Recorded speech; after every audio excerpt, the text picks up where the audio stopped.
বিএনপিকে হুঁশিয়ার করে বলে দিতে চাই, আপনারা যদি নিজেদেরকে না শুধরান তাহলে কিন্তু আপনারা 5 বছর লাগবে না, 1 বছর আপনারা আমরা শুরু থেকেই বলে আসছিলাম, বিএনপি ক্ষমতায় আসার পর খুব অল্প সময়ের মধ্যেই তার স্বরূপে ফিরে আসবে। আমরা এখন দেখতে পাচ্ছি ক্ষমতায় আসার 6 মাসও হয় নাই, বিএনপি তার সন্ত্রাসী রূপ উন্মোচন করেছে।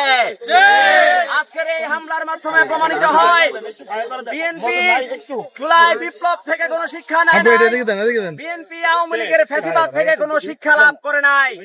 বিএনপি আওয়ামী লীগের 17 বছরের ফ্যাসিবাদ থেকে বিএনপি শিক্ষা নিয়েছে কিভাবে এই বাংলাদেশের মধ্যে গণতন্ত্রের মোড়কে আরেকটা ফ্যাসিবাদ কায়েম করতে হয়। আমরা ভেবেছিলাম বিএনপি আওয়ামী লীগের পথে না হেঁটে প্রাতিষ্ঠানিক সংস্কারের দিকে হাঁটবে, বিএনপি প্রাতিষ্ঠানিক দখলদারিত্বের দিকে না হেঁটে প্রতিষ্ঠানগুলোকে শক্তিশালী করবে।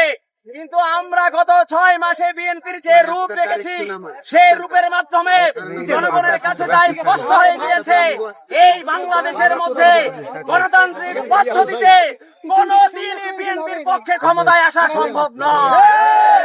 বিএনপি যখন বুঝতে পেরেছে এই বাংলাদেশের মধ্যে বিএনপির আদর্শিক কোন অবস্থান নেই, তখন থেকেই বিএনপি এই বাংলাদেশের প্রত্যেকটি প্রতিষ্ঠানের মধ্যে দলীয় লোক নিয়োগ করা শুরু করেছে। আমরা আজকের এই যে হামলা হয়েছে, হবিগঞ্জের যে হামলা হয়েছে, এই হামলার মধ্য দিয়ে আপনারা জানেন যে এই হামলায় কারা আক্রান্ত হয়েছে। এই হামলায় আক্রান্ত হয়েছে জুলাই বিপ্লবের মহানায়ক সার্জিস আলম, এনসিপির মুখ্য সমন্বয়ক নাসিরউদ্দিন পাটোয়ারি, যাদের হাত ধরে বাংলাদেশ 17 বছরের ফ্যাসিবাদ থেকে বাংলাদেশের মানুষ মুক্তি পেয়েছিল। এই তাদের উপর হামলা করার মাধ্যমে বিএনপি এটা প্রমাণ করতে চায় এই বাংলাদেশে বিএনপি জুলাইয়ের কোন কণ্ঠস্বর রাখতে চায় না।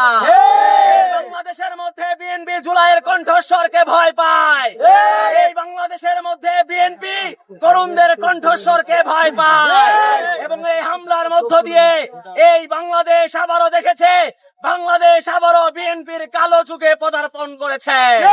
আমরা বিএনপিকে হুঁশিয়ার করে বলে দিতে চাই, আপনারা যদি নিজেদেরকে না শুধরান তাহলে কিন্তু আপনারা 5 বছর লাগবে না, 1 বছর আপনারা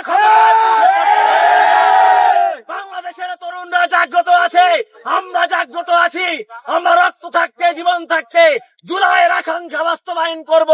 সেজন্য যে কয়টা বিএনপিকে ক্ষমতা থেকে হটাতে হয় আমরা সেই কয়টা বিএনপিকে ক্ষমতা থেকে করবো।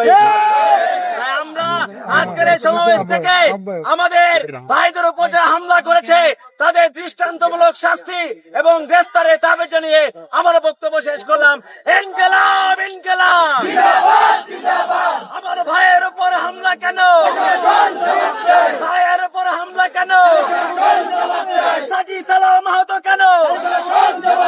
পাটোয়ারি আহত কেন? হবিগঞ্জে হামলা কেন?